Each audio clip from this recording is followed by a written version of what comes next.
यश बाबू news, खबरें superfast. यश बाबू news. Congress के राष्ट्रीय मीडिया प्रभारी एवं पूर्व मंत्री रणदीप सिंह सुरजेवाला ने कहा कि प्रदेश सरकार धान का रकबा घटाकर किसानों को आर्थिक रूप से कमजोर करने पर लगी हुई है। प्रदेश सरकार ने 9 मई को धान का रकबा घटाने का काला कानून पास किया, लेकिन जब तक कानून वापस नहीं लिया जाएगा तब तक किसानों के हितों की लड़ाई सड़क पर उतरकर लड़ी जाएगी। रणदीप सुरजेवाला बबेन में डॉक्टर दीपक देवगन के निवास स्थान पर पत्रकारों से बातचीत कर रहे थे। रणदीप सुरजेवाला ने कहा कि यह गठबंधन की सरकार किसान विरोधी ही नहीं बल्कि हिटलर शाही पर उतर आई है। प्रदेश सरकार के मुख्यमंत्री व उप मुख्यमंत्री किसानों की रोजी रोटी को लात मार रहे हैं। किसान की रोटी छीनकर बबैन, पिपली, शाहबाद में 1,29,000 एकड़ पर धान लगाने पर पाबंदी लगा दी है। उन्होंने कहा कि किसान की रोजी रोटी छीनकर आय दोगुना करने का यही रास्ता है।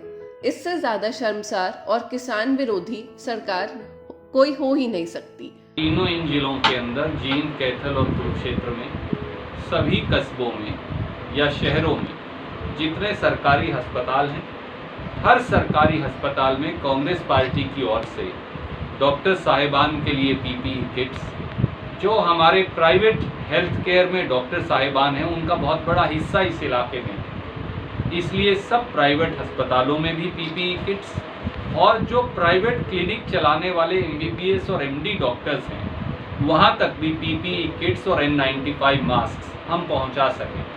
इसके साथ साथ जो पुलिसकर्मी हैं उनके लिए N95 मास्क और जो प्रेस के हमारे साथी हैं उनके लिए भी इस इलाकों के अंदर N95 मास्क हम पहुंचा सकें। कई जगह सोडियम हाइपोक्लोराइड की जहां ज़रूरत है तो फिर सोडियम हाइपोक्लोराइड का मिश्रण भी हम साथ में कोशिश कर रहे हैं कि मुहैया करवा सकें। कोरोना से इस महामारी में कांग्रेस पार्टी का ये बहुत छोटा सा, जैसे राम सेतु में गिलहरी का कंट्रीब्यूशन था, हिस्सेदारी थी, ये हमारी एक छोटी सी सब कांग्रेस के साथियों की हिस्सेदारी है। और आज उसी मंशा से हम डॉक्टर साहब के पास हाथ जोड़कर अपना सहयोग देने के लिए उपस्थित हुए। इस्माइलाबाद में भी आज एक सांकेतिक धरना भाई अनिल धनतोड़ी जी ने, मैंने और पेव और इस्माइलाबाद के साथियों ने किया। पूरे हरियाणा के अंदर 5.25 लाख एकड़ भूमि पर धान लगाने पर प्रतिबंध खट्टर सरकार ने लगा दिया। 35,000 एकड़ पंचायती भूमि पर लगा दिया प्रतिबंध, तो लगभग 5,10,000 एकड़ भूमि पर अब हरियाणा में धान नहीं लगाया जा सकता। उसमें भी कुरुक्षेत्र और कैथल की 1,40,000 कुरुक्षेत्र और 1,00,000 लगभग 39,000 कैथल, यानी 2,80,000 एकड़ भूमि पर इन दो जिलों में लगा दिया। किसान क्या करे? किसान कहाँ जाए? उसकी जमीन उसके बाप दादा की मलकियत पर सरकार कौन है मुझे ये बताने वाली, मैं धान लगाऊं या ना लगाऊं। और जहां तक भूजल गिरने का सवाल है, याद करिए कांग्रेस की सरकार में हमने दादूपुर नलवी रिचार्ज कैनाल बनाई थी, जो आपके हलके में शाहबाद में नलवी पर खत्म हो जाती है। उससे 10-10, 15-15 फुट पानी ऊपर आया। इस सरकार ने उसको बंद करने यानी मूंदने का निर्णय कर लिया।